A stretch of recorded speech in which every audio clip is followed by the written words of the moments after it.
Баршаңызға сәлем достар, менің каналыма қош келдіңіздер. Бүгінгі видеода 2 сынып қазақ тілі пәнінен жұрнақ пен жалғау тақырыбының соңғы сабақтарын талқылаймыз. Оқулықтағы соңғы сабақтарды талқылайтын боламыз. Бұл 86-90 жаттығулар аралығы 82 сабақ. Менімен бірге видеоны соңына дейін тамашалаңдар.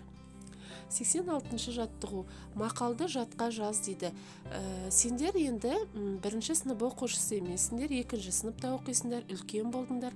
Сендер көбінесе өздерің шағын әңгіме, шағын бір мәтін жазуды үйрендіңдер, иә? Енді сендер өз жаттаған тақпақтарыңды, мақалдарыңды жазуға үйренулерің керек. Бұл жатқа жазу жаңағы сендердің есте сақтауларыңды және сауатты жазуларыңды дамытады балалар.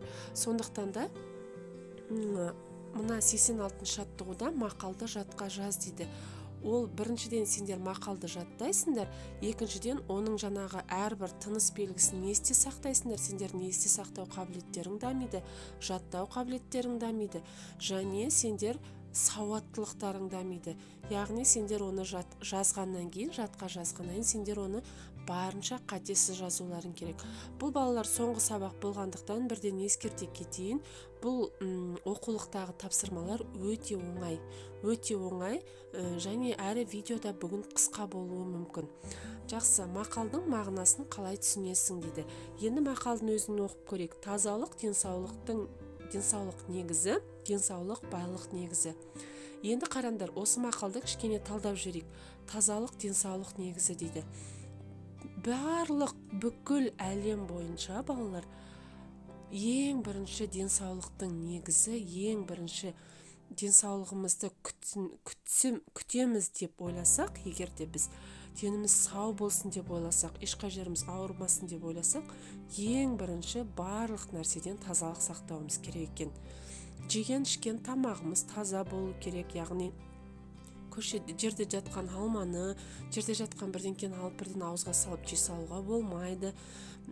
Немесе даладан сырттан келгенде міндетті түрде қолды жуу, себебі сендер көшеден келгенде автобуста өте көп жерді ұстайсыңдар. Көп жерде микроб болады. Қолымызды жуу, апта сайын ваннаға шомылу, немесе 2 күн сайын 1 күн өткеннен кейін жаңағы ваннаға шомылу, әрбір бүткіл денемізді таза ұстау, үнемі таза киім кию. Осының барлығы балалар адамның денсаулығының негізі екен. Адамның сырты қандай? Мысалы, егер біз үнемі бетіміз, бір жеріміз кір болып жаңағы жүре берсек, сол жерімізге жара шығады, иә? Мысалы, сол жерімізге жара болып, жаман болып кетеді. Бетіміз жаңағы жаман болады. Қолымызға жара шығады, мысалы, үнемі жумасақ. Дәл сол сияқты балалар, ойлаңдар сендер, егер жуылмаған алманы, жуылмаған құлпынайды жей берсеңдер, қалай болса солай жей беретін болсаңдар, балалар, ішімізде де жара болады екен, тура сол сияқты ішімізде де жаңағы жара болып, яғни біздің денсаулығымыз болмайды екен. Ал денсаулық байлық негізі деген қайтып түсінесіңдер. Дені сау адам, балалар, естерінде болсын, ол өте бай адам екен. Ол ең әлемдегі ең бай адам екен. Сенің қанша ақшаң көп болса да, алтының көп болса да, байлығың өте көп болса да, егер сенің денсаулығың дұрыс болмаса, егер сен жақсылап тамақ ішу білмесең, егер сен жаңағы жақсы әдемі жерлерге қыдырып баратындай денсаулығың болмай, больницада ауырып жататын болсаң, балалар, онда сенің жаңағы байлықтың еш керек жоқ, ешқандай ақшаның қажеті болмай қалады екен. Ең бірінші адамның жаңағы байлығы ол денсаулығы екен. Әрқашан естерінде сақтаңдар. Сендер өсіп келе жатсыңдар, есейіп келе жатсыңдар күннен күнге. Қазірден бастап өз денсаулықтарыңа өздерің жауапкершілік алып, күтінуді есте жаңағы күнделікті тәртіпке айналдырыңдар.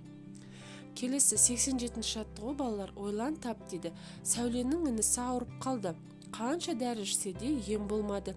Сәуле інісіне қатты жаны ашыды. Сиқырлы дәрі тапсам ғой деп армандады. Дерек көздерден ақпараттар іздеді. Сөйтіп інісіне шипа болатын ем тапты. Ол қандай ем деп ойлайсың? Жөтел басылмай қойған кезде дәріден басқа тағы қандай ем қолдануға болатынын топта талқылауға тырыс дейді. Енді нақты осы жаттығуға қатысты жаңағы сәуленің жаңағы інісі ауырып қалды, иә, дәрі ішсе де не қандай ем қолданса да жаңағы жазылмады, жөтелі жазылмады. Енді бұндай жерде қандай ем қолдануға болады деп ойлайсыңдар?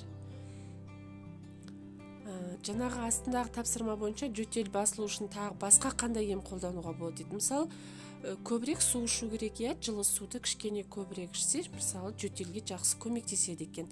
Тамаққа балмен компресс жасау, яғни сыртынан балды жағып, оранып, жаңағы жату, иә, бал кішкене өзінің емдік қасиетін жаңағы жасайды екен, иә, тамаққа. Жылы сүтке бал қосып ішу, яғни егер сендер сүтті жақсы көретін болсаңдар, соған сүтті жылытып, пісіріп, жаңағы балды қосып ішуге болады. Немесе қазір бәрің білетін шығарсыңдар, иә, ингаляция жасау керек, иә, кішкене тамаққа жаңағы ингаляция жасау, бірақ оны дәрігердің кеңесімен ғана жасау керек, иә, балалар.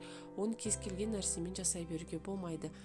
Енді қараңдар, және ең басты нәрсе, балалар, ауырып жатқан адамның көңілін көтеру керек, иә, көңілін қайткенде де ол жаңағы қайғырып, мұңайып, адам деген мұңайып, көңіл күйі түсе берсе, ол одан сайын ауыра береді екен.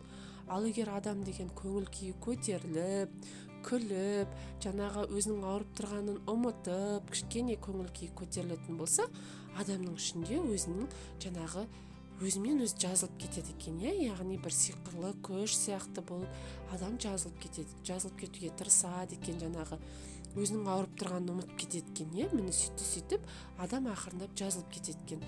Міне осындайда жаңағы көбінесе жаңағы ауырған не себепті сендер егер ауырып қалған кезде мамаларың сендердің айтқандарыңды орындайды, сендерді еркелетеді, құшақтайды, жаңағы себебі сендердің көңіл күйлерің көтерілсін дейді, сендерге барлық өзінің назарын бөледі, иә, бүкіл өзінің жақсы жаңағы махаббатын сендерге арнайды екен, иә, ауырып қалған кезде, иә, мамаларың. Сонда мамаларыңның ойы сендер тез жазылып кетсе екен деп ойлайды. Ал сендер де сол мамаларыңның жаңағы еңбегін бағалап, сендерді күтіп, баптап жатқанын бағалап, тез жазылып кетуге тырысып, айтқанын орындап, көңіл күйлерің көтеріңкі болу керек. Жақсы, келесі 88-ші жаттығу, өлеңді көшіріп жаз. Сендер балалар енді осы уақытқа дейін көшіру диктантын қанша рет жаздыңдар, иә?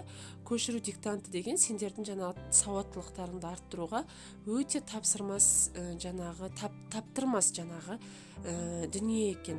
Қараңдар, өлемдегі қосымшаның екі түрі қатар келген сөздерді тауып, жұрнақ пен жалғауды тиісті белгімен белгіле. Алдымен өлеңді оқиық. Ерлігімді мұқалтпай, елдігімді жұқартпай, еңсемді еркін ұстауды қалай ойланбаспын мен.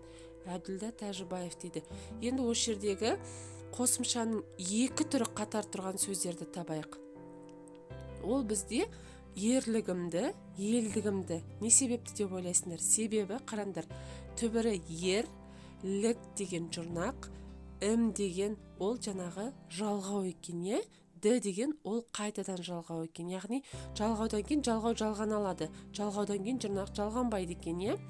Елдігімді дегенде ел түбір, Д деген ол жұрнақ, деген ол жалғау, Д деген ол жалғау екен. Міне балалар, жақсы, өлеңді жақсылап көшіріп жазып, жаңағы осы белгілерді белгілеп қойыңдар. Келесі, жұмбақты оқып шешуін тап. 32 мықты, қаз қатар боп шықты. 16-сы асты, 16-сы үсті. Ескен Елубай. Бұл қай нәрсе? Не нәрсе бұл, балалар?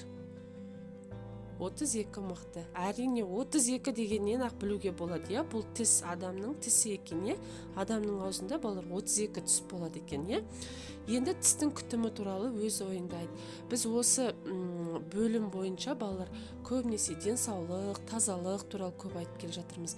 Біз өткен бір сабақтарда да осылай айтқан болатынбыз, иә? Тістің күтімін, жаңағы тазалық, жеке бастың гигиенасы туралы айтқан болатынбыз. Енді нақты тістің күтімі туралы айтатын болсақ, балалар, сендер кішкентайдан бастап тісті өте жақсы күту керек. Өйткені тіс адамға өте керек жаңағы бір мүшенің бірі болып табылады екен. Себебі егер тістерің бұзылса, онда сендердің жаңағы тамақ ішулерің бұзылады, шайнауларың бұзылады. Яғни ол тамақты сендер дәмді, тәтті тамақтарды біріншіден жей алмайсыңдар. Ол жаңағы асқазанға, адамның асқазанына балалар өте жақсы шайналған тамақ бару керек, иә? Ол жартылай шайналып, үлкен болып түссе, ол асқазанды да ауыртады екен. Сондықтан тістің күтімі балалар өте маңызды екен. Тісті таңертең кешке тіс пастасымен жақсылап жуу керек. Әрбір тамақ ішкен сайын ерінбей ауызды шайқап тұру керек. Жаңағы тіске пайдалы ғана заттарды көбінесе жеуге тырысу керек. Ал тіске көбінесе пайдалы нәрсе ол кальций. Ал кальций деген ол көбіне сүт тағамдарында болады екен. Ірімшік, сүт деген көп тағамдарды көбінесе жақсы ішіп тұруға тырысу керек екен. Витаминді тамақтарды көп ішу керек екен, иә? Мысалы, жеміс-жидек, ет тағамдарын жақсылап жеу керек екен, иә, балалар? Тістеріңді қазірден бастап жақсылап күтуге үйреніңдер. Бұл енді соңғы тапсырма, балалар. Коньки теуіп жүріп, байқамай бір қызды қағып кеттің. Ол құлап қалды. Осындай жағдайда сен не істер едің? Бұл енді ауызша талқыланатын тақырып, балалар. Коньки тебуді бәріміз білетін шығармыз. Коньки деген қыстық жаңағы ойындардың бірі, иә? Қыстық ойын, қыс кезінде ойнайтын ойын. Сен қандай жаңағы жағдай жасайсың дейді, не жасайсың дейді осындай жағдайда, жаңағы қыз баланы байқамай қағып кеттің. Кешір дейсің де кете бересің, бірінші вариант. Қыздың тұруына көмектесесің, оның өзін қалай сезінетінін сұрайсың және кешірім өтінесің. Мен әдейі істеген жоқпын деп әрі қарай кете бересің. Мысалы, егер бұл жағдайда дәп мен ғана болсам, мен осындай жағдайға тап болсам, мен мысалы қыздың тұруына көмектесіп, оның өзін қалай сезінетінін сұрап және кешірім сұрайтын едім. Өйткені мұздың үстінде құлаған жаңағы өте біріншіден ауыр тиеді. Жалпы балалар адамды байқаусызда қағып кетсеңдер, міндетті түрде ол адамнан кешірім сұрау керек. Оның жағдайын, мысалы, сендер оған қатты ауыртып жүрген жоқсыңдар ма бір жерін, жаңағы жағдайын біліп, жаңағы жақсылап кешірім өтіну керек, иә? Бұл сендердің сыпайылықтарыңды, тәрбиеліктеріңді, жаңағы әдептіліктеріңді білдіреді екен. Жақсы балалар, осымен бүгінгі видеоның соңына келіп жеттік. Бүгінгі сабақ өте оңай. Бүгінгі видеодағы тапсырмалар өте оңай. Менімен бірге видеоны соңына дейін тамашалағандарыңызға рахмет. Егер менің каналым ұнаса, видеоларым ұнаса, менің каналыма тіркеліп алуды ұмытпаңдар.